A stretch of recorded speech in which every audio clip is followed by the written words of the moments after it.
Pleasant good morning. The music of Mafia Providence. Satan, you can't prevail. Mafia Providence. Satan, you can't prevail. Wow. How everybody doing? Blessed good morning to each and every one. Hope you are alive and well, doing well. Well is all. Today, I want to simply talk with you a little bit about the deviant child. That's right, visiting the mind of the deviant child, visiting the minds of the defiant child. Are you with me, somebody? Good morning, one, good morning, all. Those of you in St. Kitts on the Navis, good morning, good morning. Praise FM, navis.net. I want to welcome those of you also on Irish Storm Radio, irishtstormradio.com. And those of you on Sterling BWO Radio platform, thank you so much for locking it in. It's a blessed good morning to each and every one. From me to you. That's right. Take it or leave it. How y'all feeling today? How y'all doing today, this morning? Hope your morning will be a great one, a fantastic one, a beautiful one. Blessed be the name of the Lord. As for me and my house, we shall serve the Lord, thus said the prophet. And so this morning, you might be wondering why your child is behaving the way the child is, why the child is acting the way the child is acting. You send your child to school, and it seems as if the child is just not doing the right thing. The child is constantly getting into problems, getting into some type of difficulties with the children, his classmates, his teachers. You're constantly being summoned to the school.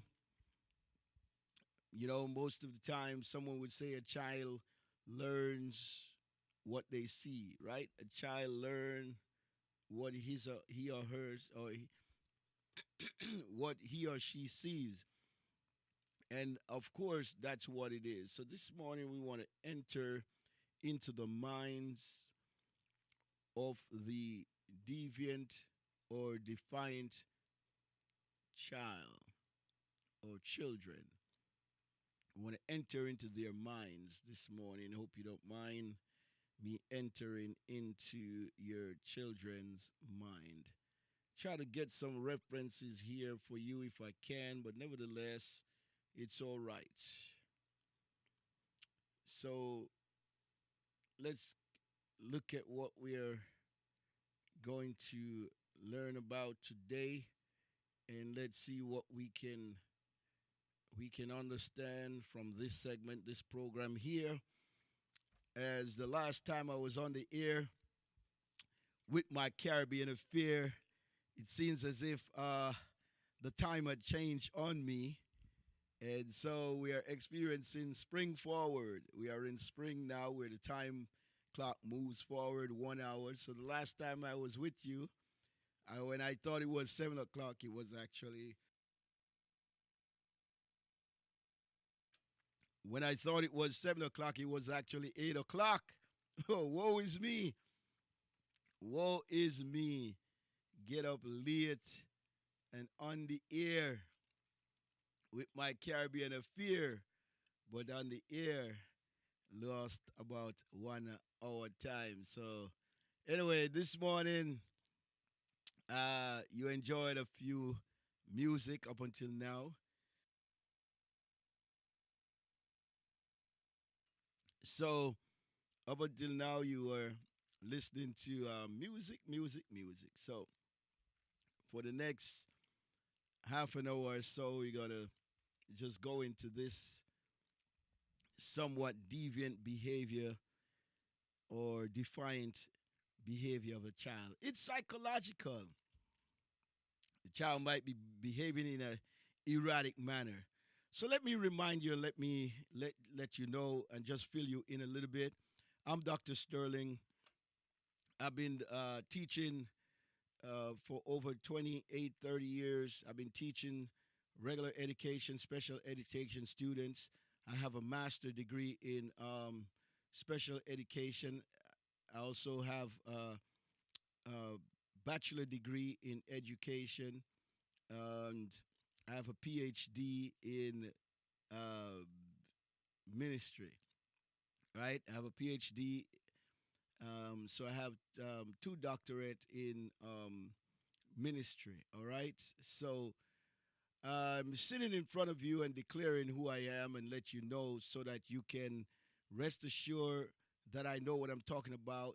And I might share some personal experiences with you because in the classroom, as a Board of Ed teacher,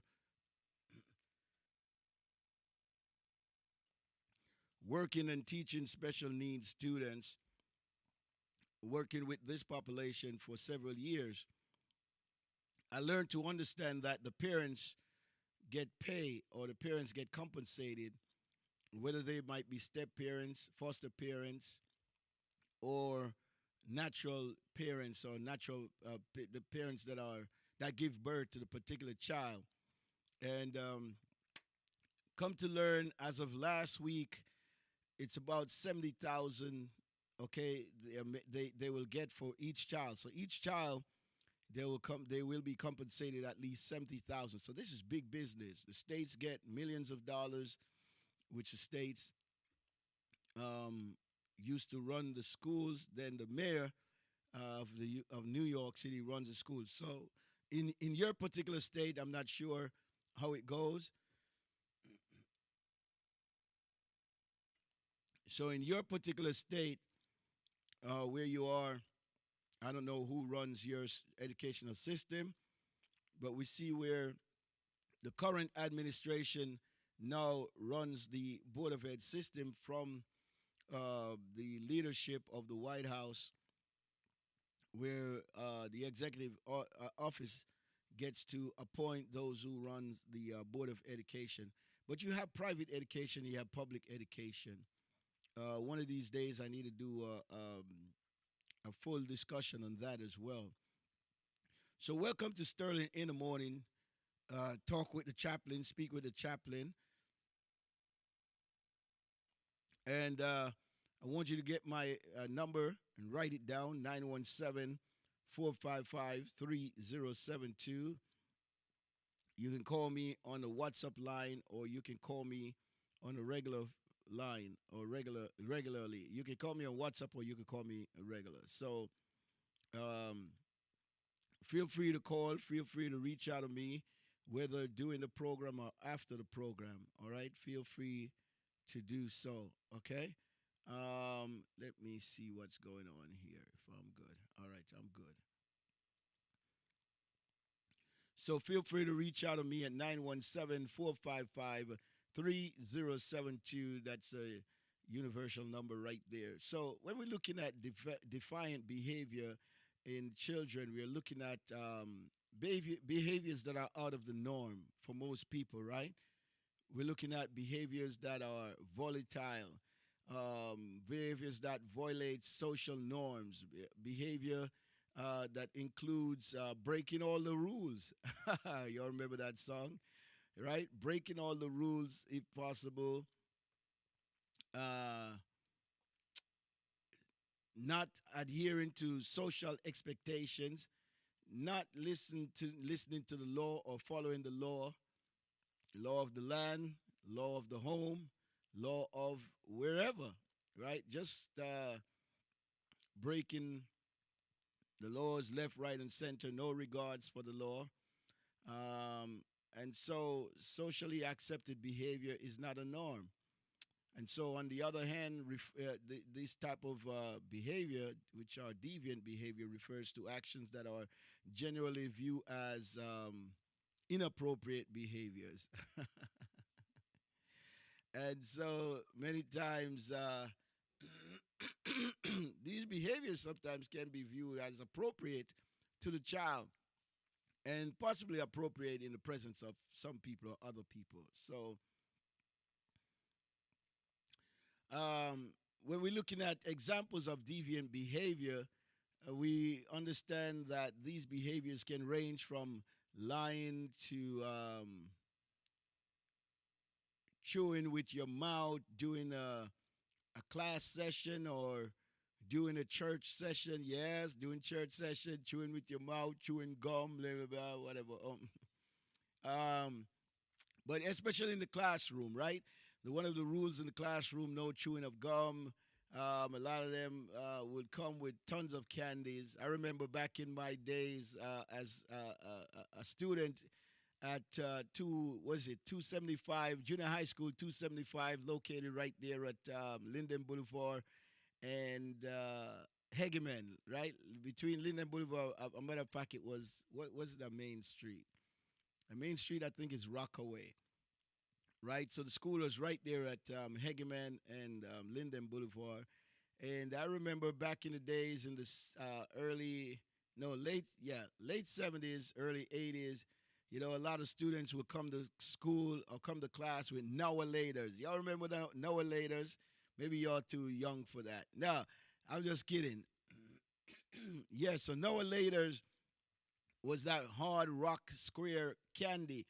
And a lot of the students or a lot of my classmates would come to school with a bag, a paper bag full of candy, full of bubble gum, Nowalators, all different kind of candies in it, all different kind of sweetie, we call it, right? And this was the order of the day. They get fired up eating all these candies. And we just share it amongst each other most of the time. We share it amongst friends. A lot of times, somebody know that someone has a bag of candy in the class, and everybody look to that person for a little candy, right? So that was back in the days, man. But then gum chewing was a no-no. We could get away, we could eat the candy, get away with that, but the gum chewing was a no-no. We really weren't allowed to chew the gum per se. But nevertheless, some people, took the liberty, yes, to, try to get away with, trying to get away with chewing gum and try to get away with hiding it from the teacher. Sometimes they'll chew the gum and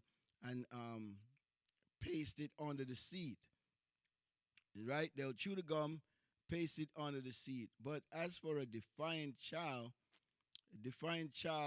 would paste the gum on the student, on the teacher's seat, or on another student's seat. And that's a deviant behavior right there, right? That's a deviant behavior. Um, just trying to pull a prank on either the teacher or try to pull a prank on their classmate. So they would do that, right? And so make no qualms about it. That's bad. That's not good. That's wrong. That type of behavior, should not really um, be happening, right? Should not take place, right? So, nevertheless, that's what it was back then. All right. So, yes, deviant behaviors is really, really something to. And I'm laughing, I'm making light of it, but it's not something to make so much light of. But right now, I mean, just looking back, remembering those days, remembering those type of behaviors that a particular friend or classmate would engage in. Was now I can smile. Back then it wasn't funny. You sit down or you sat down, and all of a sudden you're sitting down on gum, right? Let alone sometimes they might put ink on the chair, right? They might put ink on the chair, and you sit down with your good clothes. Sometimes your clothes is like one of your favorite pants, something that you favor very well, and all of a sudden you sit down and boom, here we go. Oh my goodness, you get caught up in this thing here where um, your pants now, your clothes now has ink on it, right? Your clothes now is inked up, and you get upset. You get really upset. You get really adamant about it because now your nice new clothes is a mess, and you're like, oh my goodness, I can't believe this. So when we look at defiant and deviant behaviors in children, we're looking at children that explicit serious behaviors, which can lead to assaults and murder, addictions alike. I remember also back in my early days, a lot of students would come to school blasted, blasted out of their minds. You have like lunchtime recess, and they'll come back to class out of their minds, meaning that they went and they smoke a joint, they got blasted, and they come back to the classroom like, you know, you know, I mean, come on. So yes, and eventually a lot of them got addicted on whatever it is that they might have went out and smoke or so, and most of these students didn't do well in school. Most of these students drop out eventually. Most of these students never finish high school. They usually have to do GED programs to get a high school diploma. So a lot of these deviant behaviors are behaviors that we consider to be assault, some murders. You know, I had a particular student who threw someone off the roof. If you know anything about the projects, this particular student lived in the projects, and we're talking about a student that's roughly what, 13, 14-year old. You're talking students that are, yeah, 14, 15-year old, if that much. And I had a particular student that threw someone off the roof, and this student was in my classroom.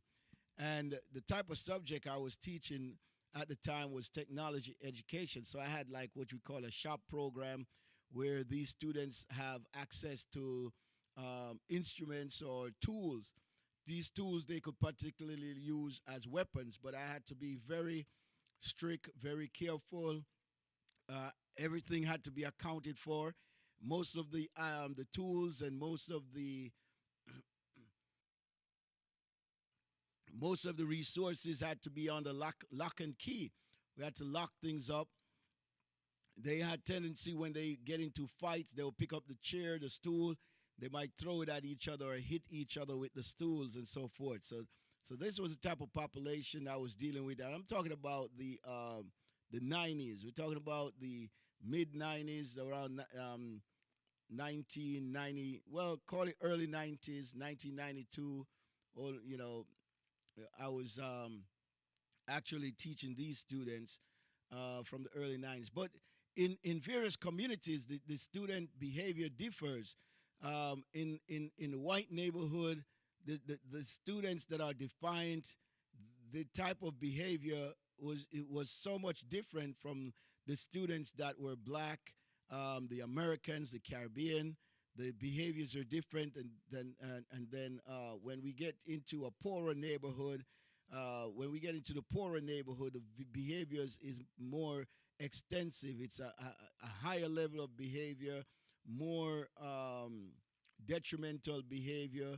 Um, the behaviors are more costly and so forth. So a lot of these children today, I'm not sure how they are being handled right now as we speak, but I know before I retired from the Board of Ed, the dealing or the handling of these students actually changed somewhat. So here we go with uh, talking about this subject this morning, which for a lot of people it's not something that they are proud of. Their very own child, their very own loved one might be experiencing these type of behaviors, and they don't know what to do, how to handle it. Once again, it's 917-455-3072. We can help you with your child if you need help. Just call that number. We can put you on to various individuals, professionals that can help you and the child. Um, so entering into their minds are are not stable. I tell you that much. So, from lifestyle adjustment to bringing up the conversation around brain health with your loved ones and care providers, let's dive into that. Okay, let's look into it. Let's get into it. Examples of informal deviant behaviors can range from gossiping about other people behind their backs. You know, these students do engage in this type of stuff. I had male students, female students, or I should say, I had girls and I had boys students. So these types of deviant behaviors tend to be considered um, socially unaccepted, but they do not violate laws. And so here are some examples, which means informal deviant behaviors, which might not violate laws, but somehow they can be hurtful to someone or harmful to someone, to their loved ones, to their family, to their friends. And such behavior consists of gossiping about other people behind their backs, showing up late to work. Like today, the other day, I tell some people, man, late is my middle name. You know what I'm saying? I'm like, but don't get me wrong, I don't show up late to work. Hello, somebody. Let's confess a little bit. Way back in the days, yes, I would run late for work several times because of traffic issues and blah blah blah. But don't get me wrong, I was on time most of the time. As a matter of fact, I was at work way before many other people. Most time I was at work half an hour before. So that's not the focus is not on me, but um, deviant behavior would be like showing up late to work, borrowing items and not returning them, right? Y'all know some people, they borrow money from you and they forgot all about your address. They don't remember your address no more. Y'all remember those type of people? Yeah, they still do exist. That could be a deviant behavior. They know they're not going to give you the money back, but they borrow it from you. Yes, students do this as well. Telling inappropriate jokes at work, at school, during the classroom. You know, the clown in the classroom. Y'all remember the clown in the classroom? Who is the clown in the classroom? Was it you or was it your best friend? Always cracking up on somebody. Lying to others. Oh my goodness. They just can't stop lying. Lie about everything. They might have just done something in front of you, right in front of your eyes, and they lie about it. Um, wow, chewing with your mouth open. Yeah, y'all remember back in the days.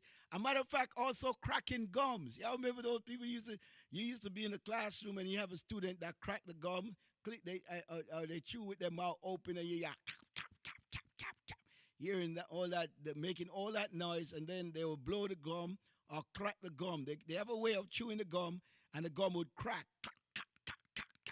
Click, click, and it can be annoying. It can be very distracting. Um, Swearing in public. You have some. A matter of fact, I tell you, I got so much stories. You have people who every sentence is a bad word. Swearing in public, every sentence, and you have children who are like that. Um, so I remember having a friend, not that she was deviant, love her to death. Frida, love you. Oh my God. Yeah, I can call her name because we got it like that. We love each other like that. So I could call her name, man. Just a great person. But her mouth, man, Frida mouth. Sometimes I know Frida wants a ride home. Frida wants me to drop her home and so forth. And, I would avoid her. Frida, I'm confessing. Yes, I would avoid Frida.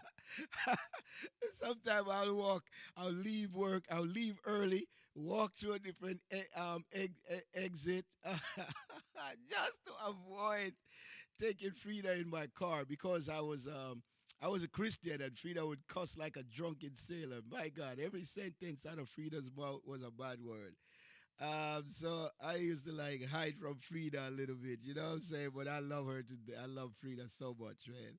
But I just couldn't take the cussing. I couldn't take the swearing, man, at times. So these are the the types, but also staring inappropriately. You know, some people stare at you. Lord, them say if looks could kill, you'd have kill me with your look. So I gotta I gotta get back in this subject. So here's some formal deviant behaviors. All right, this is deviant behavior. What's it?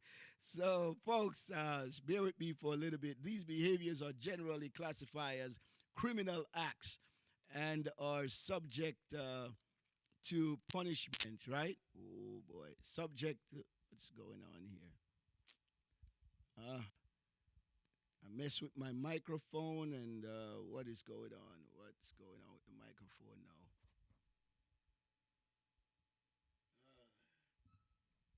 All right, hope everything is all right.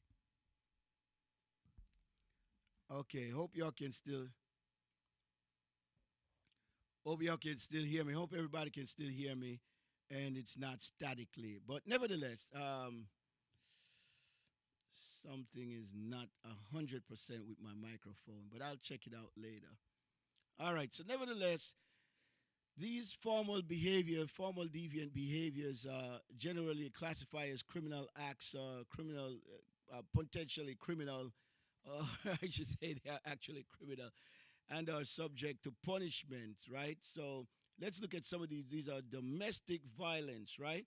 So even children engage in domestic violence, violence against their parents, violence against their grandparents, violence against their sibling.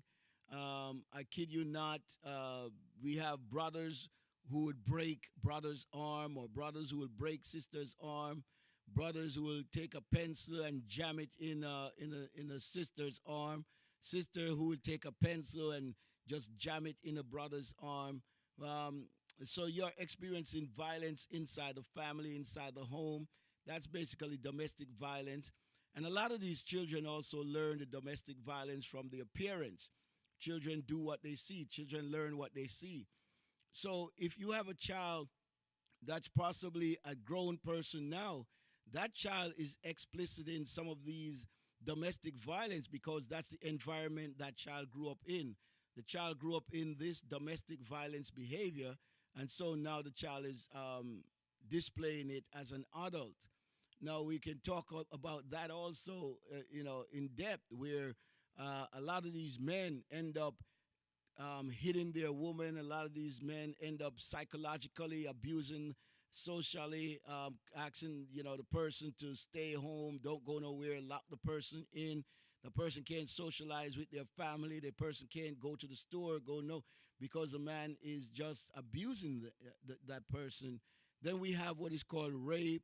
You know that married people report rape also, right? There's rape on the male part, and there's rape on the female part. And a lot of men don't really report rape. So the rape statistics for men would probably be at very low in comparison to women who repair. So most women are more commonly raped. And we're talking about teenager rape. We're talking about young adults rape. We're talking about underage rape. All right. We're talking about individuals who are experiencing this type of trauma at a young age. And yes, it can be a boy or a girl.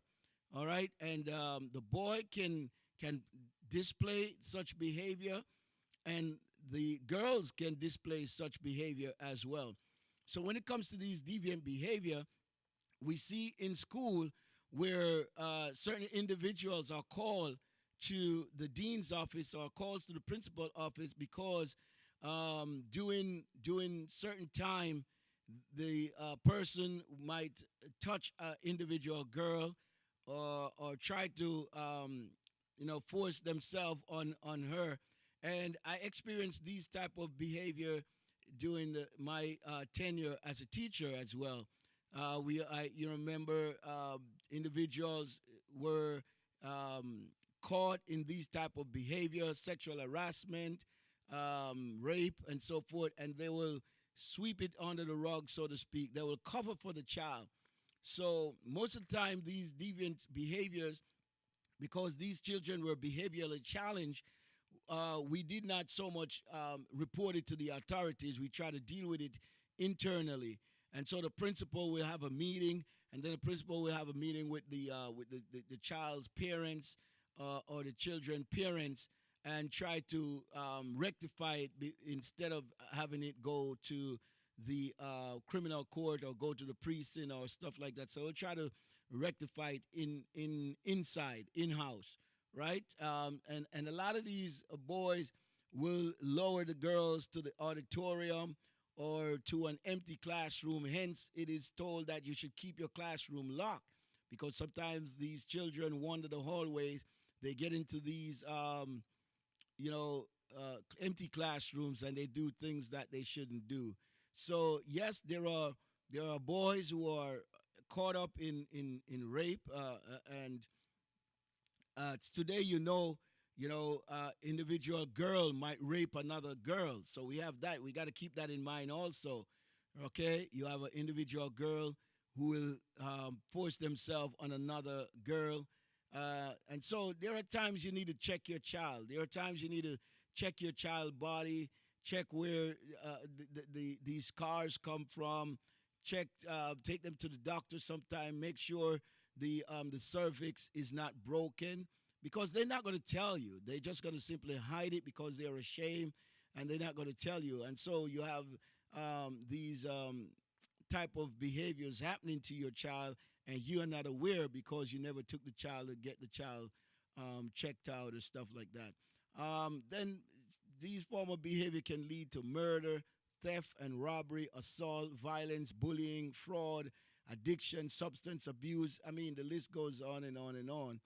Um, DUI, driving under the influence, drug trafficking. Yes, your teenage boy, your teenage girl might just simply get involved in drug trafficking, might be below, and usually they get into gang as well, gang activities.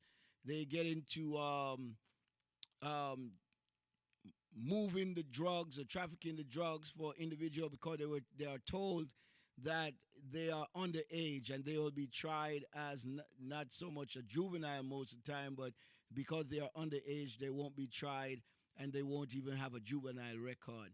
Now the age is changing, so I'm not sure what is on the books right now. I'm not here to talk about what is on the books, what is the legal age now, but I know young people or teenagers can be charged as young adults, depending on the crime. All right, depending on the severity of the crime, your young teenager boy, young teenager girl can be tried as an adult, or can be booked as an adult, or you got to be careful where that is concerned. All right, such as dealing with drugs, trafficking drugs, selling drugs on school ground, taking a gun to school, and all these things. So, because the child is underage, most of the time the ages are not being released and the names are not being released at times. They just report what the action is, so forth. So that's taking that into consideration. But they have mental challenges, and they need mental help. There's a breakdown in their mind somewhere. Okay, their minds are challenged, and so, boy, next time I'll go maybe continue this subject, but it's what it is. All right. So when we talk about the deviant, when we talk about deviant behavior, we have to understand what those behavior entails. But most of the times, people don't understand or know how to deal with the child when the child, participate or explicit these type of deviant behavior. So children that are defiant, they don't listen to people. They don't listen, and so listening is a challenge. In other words, they don't listen to you. They don't follow your rules. They don't do what you. So they have a personality disorder as well. Well, anyway, Most of the time, it don't take it so personal. It's not that they hate you or anything like that, but it's just that they cannot help themselves. So when you have a child that's defined, the child is defined when it comes to wow, wow, my mic. Every time I move, I'm so sorry, folks. All right, let me not touch my microphone arm or move it around or anything like that. Let me just leave it alone. Oh boy. Okay. It's about 8:54. A couple more minutes to go on Irish Storm. So I do appreciate those of you listening on Irish Storm Radio.com. Bless you, bless you, bless you. Thank you for listening. And so I appreciate you being here. It's Sterling in the morning once again. 917-455-3072. Also want to thank those of you on Praise FM Nevis.net. Thank you so much for locking it in. Praise FM Nevis.net. All right, as we simultaneously broadcast on these various different platforms, talking about the minds, visiting the minds, entering into the minds of the deviant or the defiant child. And so, like I was saying earlier, just don't take things so personal. Um, a lot of the times, these children are not necessarily trying to hurt you or trying to disobey the rules or disobey what they're supposed to do, but it's simply many times they cannot help themselves because of the challenge of their minds. All right, they have psychological um, things going on. The psychological things going on in their minds. They are hearing voices. A lot of these defiant students are hearing voices in their head. But sometimes they are nice and calm and easy to get along with and easy to work with. But a defiant child usually repel against leadership. You know, if you're trying to instill on them um, your rules, you're trying to instill on them being this authoritative figure, they most likely will push back. So the best way to deal with them is actually give them something easy for them to do, something that they themselves set in place. If you're setting up the rules, if you're setting up the parameters, the routines, make sure they are a part of these rules or these routines that you are establishing. Make them become a part of it. In other words, have them contribute to it. And you also want to find a way to reward. If a child is deviant and you can find a way to reward that child, you want to help that child to be responsible. That child wants to be independent somewhat. So if you wonder why your 11-year-old boy or girl, 12-year-old boy or girl, sometime as early as 9 and 10, they're telling you, leave me, I know how to do it. Let me be, I can do this by myself. They want to establish their what we call parameter or their sense of independency, their sense of knowing how to do things. They want to show that they are grown and you don't have to help them. It's like an elder person or an older person or a senior person that telling you, oh, I can do it. And you know that the senior person definitely can't do it. You know that your 9 and 10-year-old child cannot do what they are saying they can do, you know. But you have to allow them under supervision to do, allow them under, don't walk away and expect them telling you, oh, I know how to do it, they're going to do it. No, they will fail at it. But you being there supervising them when they fail, you offer a little assistance or you offer suggestions to them, right? So they might be trying to do something and they find out that they're not able to do it, and some of them might just fess up and say, okay, help me do it. Oh, how you do this? And most of them just simply might not. All right. So here it is in my backdrop. I have some of the students I used to work with, the statutory, in terms of not being there's the limit, the statutory limit or the limit of. So I can use this picture because this is years ago. this is over.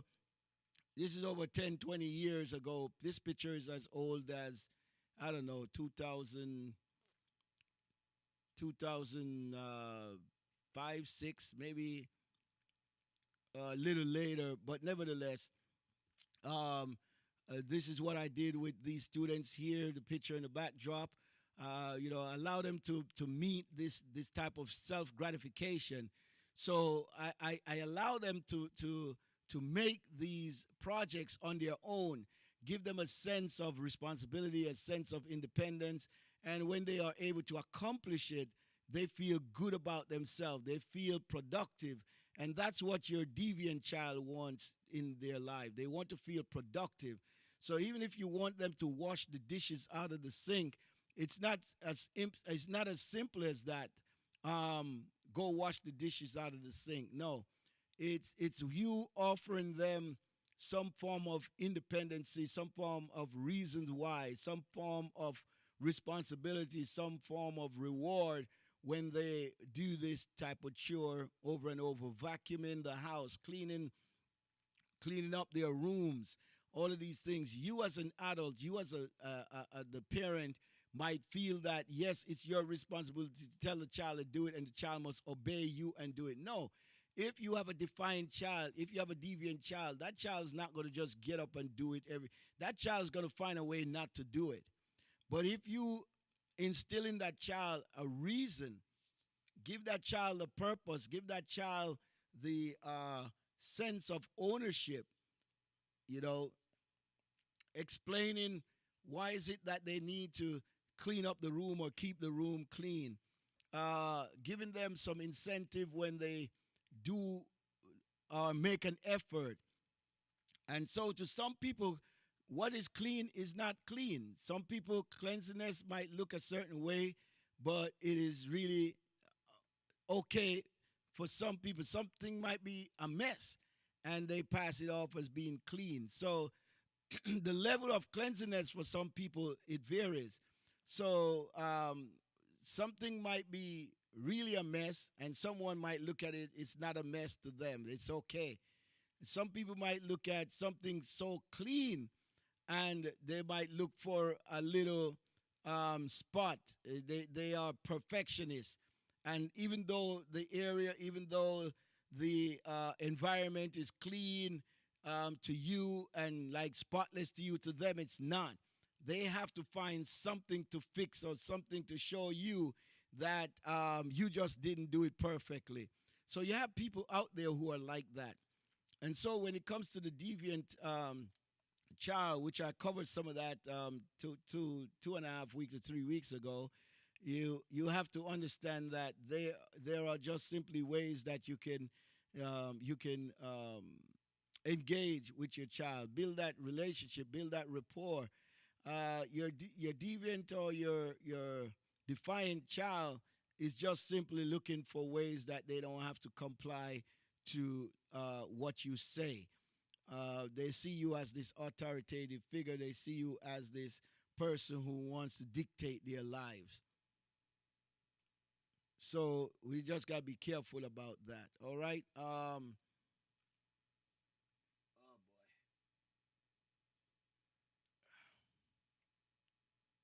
boy. Okay. So that's simply basically there's more, there's more that we can talk about. There's more for your child who is deviant, that simply don't want to follow the rules, don't want to listen to you. You have to be patient with that child. um, Consequences, you can lay that out with the child, right? You establish the rule, you establish the parameter, you establish the ground rules or the routine, you establish that. And you also establish with the child the consequences. So establish the rule, establish the consequences, and you want to to share it with the child. You want that child to be a part of it because they are not afraid. They are simply not afraid of the rules that you set. They are not afraid of the consequences that you set. They're just going to tell you they don't care. Um, they will give you this attitude, right? And so it can be frustrating to you. It will frustrate you to the point where you become worried, you become embarrassed, you become ashamed. And sometimes you feel that the child is hiding stuff from you or the child is avoiding you. Um, and they just don't want to open up to you. They just don't want to talk to you as a parent, as a parent that they don't want to talk to you. They don't want to interact with you, and you have stuff going through your mind now. You have stuff going through your head like, well, I don't know, what did I do? What is wrong? Why my child is like this? Why blah blah blah? And so I'm not here talking about somewhat um, the reasons why they acting out like this, but I'm right now talking about how you can best help yourself or help your child or understand your child why your child is acting and behaving the way the child is acting and behaving. All right. So as we look at it, let's see. Most of the time, these behaviors occur at home. These behaviors occur at school. Uh, School, you see that the teacher is in charge of the classroom, and the child will act out. The child will behave defiantly because the teacher is an authoritative figure, and the child does not feel that they should listen to the teacher or follow the teacher's rule or the classroom rule or the school rule because it was set by this authoritative teacher. So what most teacher will do would get the child involved in the rule settings. Um, have the child write, is there any particular rule that you as a child would like everyone to adhere to? And so you get that child involved in the school setting. Then are able to reach that child, so to speak. So at home, you do the same thing. Um, I specialize in ABA, applied behavior. So it's applied behavior analysis. We have Dr. Gordon also. And so hopefully next time I come back on the air, I can share with you information where Dr. Gordon is concerned. He does holistic life. He does holistic what treatments. So if you're experiencing certain type of illnesses, Dr. Gordon can help you with that. If you experience stroke and you're not getting the results you desire because of the therapy, you feel it's not working. Maybe you might have a back issue and you want help for that back issue. So Dr. Gordon is an expert. He can help you where that is concerned as well. So we'll actually try to share more of Dr. Gordon information with you next time I'm on the air with Mark Caribbean Affairs. So it's Sterling in the morning, real talk. I will really do appreciate you. Thank you for coming through. Thank you for locking it in with me, for being here with me. Really, really appreciate it. And so, yes, the defiant child is definitely a handful.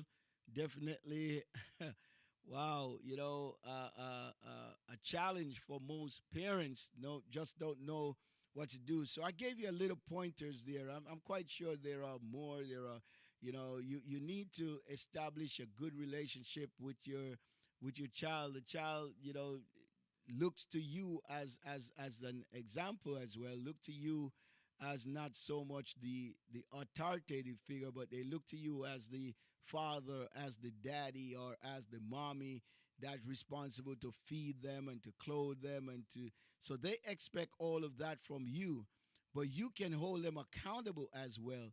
Yes, you expect me to feed you, to clothe you, and to give you a good bed to sleep in, but now you got to earn it. So that's when it comes to the defiant child. You gotta make sure that child earns every nicks and cranny. All right, every nooks and cranny. You gotta make sure that child earns it. Just giving it to them because okay, you are the parent and you need to provide for them, but they take it for granted. They take you for granted, and they feel that they are entitled. No, you are not entitled. But you got to understand that sometimes the consequences might not work, especially when you set it without them. Most of the time, it doesn't work. But if you set the consequences with the child and the child break the rule, then the child know that okay, this is my and they accept it. They accept it because they know that they messed up. All right. Here's some comments. It's not just defiant, but indifference. They don't care because whatever you throw at them is never going to be as big of a deal as they are feeling. So this person is voicing.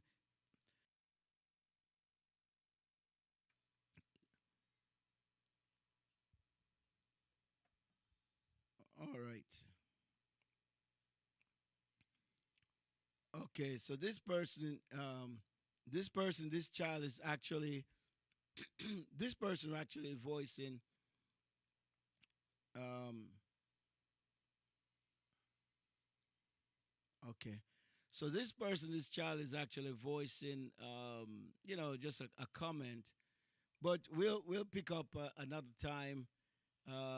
Here we addressing this comment is that you want the child to understand that they are a part of setting the rules and they're a part of setting the consequences. So when the child has that feeling or that sense of gratification, the child will more respond in a positive manner towards what.